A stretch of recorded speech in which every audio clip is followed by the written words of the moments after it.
দীননাথ শম্ভু। আপনারা জানেন সে বরগুনার একজন অবৈধ এমপি, কয়েকবারে সে জনগণের ভোট হরণ করে সিল মেরে, দিনের ভোট রাতে মেরে বক্সে ভরে সে নিজকে অবৈধভাবে সে নিজকে এমপি ঘোষণা করেছিল এবং সে তার এলাকায় মাদক সহ বিভিন্ন চোরা কারবারিতে সে এলাকাটাকে একটা সন্ত্রাসের রাজত্ব কায়েম করেছিল।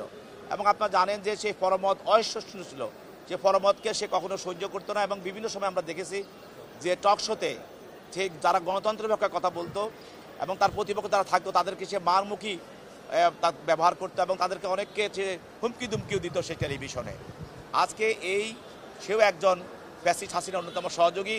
গণভবনে যে বৈঠকগুলো হয়েছিল এমপি এবং মন্ত্রীদের, সেই বৈঠকে সে উপস্থিত ছিল এবং এই পরিকল্পনার এবং সহায়তায় এবং ষড়যন্ত্রে সেও জড়িত ছিল।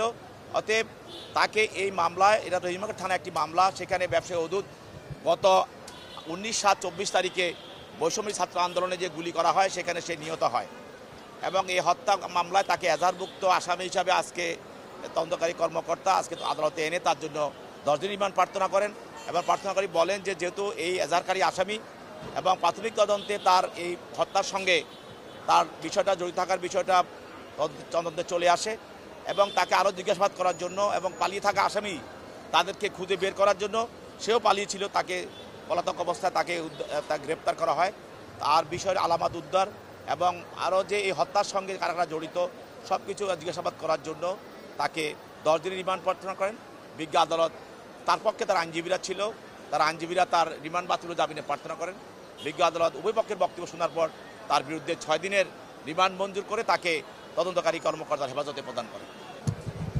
আজকে নিউ মার্কেট থানার মামলা নাম্বার 4824-এ তাকে 10 দিনের রিমান্ড চাওয়া হয় এবং আমরা বিজ্ঞ আদালতে সাবমিশন করেছি। তিনি সাবেক সংসদ সদস্য, তিনি 5 বার সংসদ সদস্য হিসেবে ছিলেন এবং তিনি সারা জীবন মানুষের জন্য কাজ করেছেন এবং তিনি একজন ঢাকা বারের অ্যাডভোকেট এবং একজন সুপ্রিম কোর্টের অ্যাডভোকেট এবং তিনি এই মামলার সাথে কোনোভাবেই জড়িত না। তাকে এই মামলায় রাজনৈতিকভাবে ষড়যন্ত্রমূলকভাবে নেওয়া হয়েছে। তাকে এই মামলায় রিমান্ড আমরা বাতিলের জন্য প্রার্থনা করেছি। বিজ্ঞ আদালত শুনানি অন্তে 6 দিনের রিমান্ড মঞ্জুর করেন।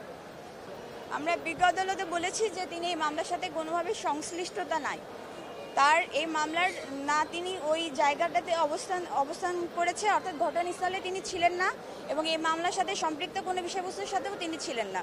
তাকে এই মামলায় শুধুমাত্র রাজনৈতিকভাবে হয়রানি করার জন্য নেওয়া হয়েছে। তিনি সম্পূর্ণ নির্দোষ এবং নিরপরাধ।